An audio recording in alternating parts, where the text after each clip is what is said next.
Subscribe करें हमारे YouTube channel साधना gold को और पाएं वीडियो सबसे पहले। और हाँ, बेल आइकन दबाना ना भूलें। हमारे गुरुजन कहते हैं तुम जैसा भोजन करोगे वैसा ही तुम्हारा व्यवहार बनेगा। आप किसी मांस भक्षण करने वाले के पास जाओ, मुर्गा बकरा खाने वाले को देखना महाराज, उसकी प्रवृत्ति भी तामसी हो जाएगी, उसे क्रोध भी अधिक आएगा, उसके अंदर तमाम दोष भी जन्म लेंगे क्योंकि प्रवृत्ति तामसी हो जाती है। लेकिन जो महाराज भगवान का भोग लगाता हो, भजन कीर्तन करता हो, वो महाराज उसके सामने अगर छोटा सा भी कोई अपराध होगा ना तो वह भी उस पर भी उसे दया आ जाएगी। ये फर्क होता है, तामसिकता का प्रवेश होता है। इसीलिए अन्न बहुत महत्वपूर्ण है। और मैं माताओं को विशेष रूप से कहना चाहूंगा, आप अपने पति से झगड़ा करते हो, कोई बात नहीं, मेरी तरफ से और करो, नो प्रॉब्लम, पर दिन भर कुछ भी कहो, बातचीत हो या ना हो, कोई बात नहीं, लेकिन जब पति देव भोजन में बैठे तो उस समय तनिक भी कोई भी शिकायत नहीं करनी चाहिए। मैंने बहुत से घरों में देखा है महाराज, जहां पति देव के सामने थाली धरी कि अपनी एक डिमांड लिस्ट चिट्ठी जो है धर देती है। एक तरफ रोटी सब्जी है, दूसरी तरफ कल मार्केट से क्या क्या आना उसकी लिस्ट धर देती है। सुनो, बहन की बेटी की शादी है, पुराना वाला नेकलेस पिछले शादी में पहनी थी मुन्ने की, इस बार मुझे नया सेट चाहिए, साड़ी भी नई वाली, आजकल वो चल रही है जो मार्केट में नया आया वो वाला, ये पुराना वाला बहुत हो गया। महाराज पति देव भी भोजन कम करते, उसका टेंशन, पैसे का हिसाब पहले जोड़ना शुरू कर देते हैं। बोलो राधे राधे, और प्रेम से बोलो। तो कोई कलह नहीं, कोई क्लेश नहीं, भोजन बहुत शांति के साथ। अगर आप चाहते हो, आप 90% घरों में अशांति का कारण ही है क्योंकि उनके घर में भोजन का सुधार नहीं है।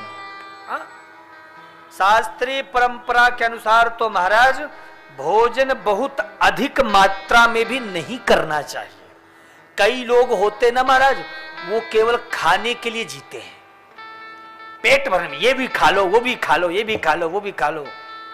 मैं भी शादियों में देखा हूं ना, तो मैं देखता हूं लोग क्या करते हैं, वो बहुत सारा आइटम रहता है ना, तो ये भी रख लो, वो भी रख लो, वो भी रख लो, रोटी कहीं लटक रही, उसे पता नहीं चल रहा अचार कहाँ है, खीर कहाँ है, रसगुल्ला का सब मिक्स हो जाता है। अचार भी महाराज पेट में जाता है ना, तो जैसे रोटी का निवाला जाता है ना, उसी के साथ साथ पूरा का पूरा अचार भी कहीं मिक्स होकर चला जाता है। बोलो राधे राधे। ऐसा तो भोजन है। तो भोजन भी बहुत स्वल्पाहार करना चाहिए। 90% मनुष्यों को बीमारी पेट से होती है। बीमारी का सबसे बड़ा कारण है पेट।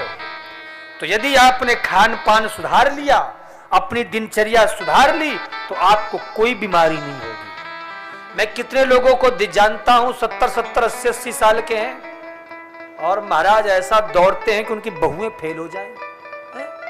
बहू महाराज लाठी लेके चलती और सास दौड़ लगाते हुए चलती है। मेरी कथा हुई थी वृंदावन में, हमारे झांसी के मेरे स्वयं के शिष्य नैमिषारण्य में भी कथा कराई थी, दिशा चैनल पे वो कथा आई थी।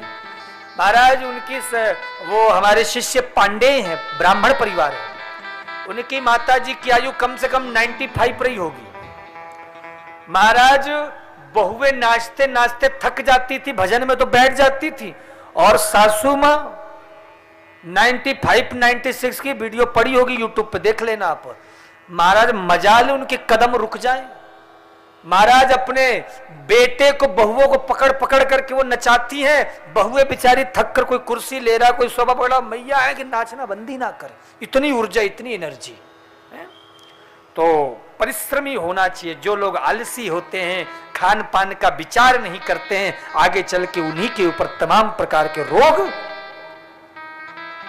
महाराज जानवरों की हत्या कर करके, उनको खा खा करके खुद भी जानवर जैसे हो जाते हैं, मन में दया तो रह नहीं जाती है। इसीलिए भगवान को लगाया हुआ भोग पाओगे तो देखना, तुम जो भोजन महाराज तुम भाव से पाओगे, आनंद के साथ, शुद्धता के साथ, पवित्रता के साथ पाओगे, उस भोजन को तुम ग्रहण करोगे तो वो भोजन तुम्हारे लिए शक्ति का कार्य करेगा। कोई तुम्हें क्रीम पाउडर लगाने की जरूरत नहीं पड़ेगी, ऑटोमेटिक महाराज फोकस मारने लग जाएगी। जो पार्लर का 5-5 हजार रुपए दे के आते हो ना, सारा खर्चा बच जाएगा। बोलो राधे राधे, और प्रेम से बोलो।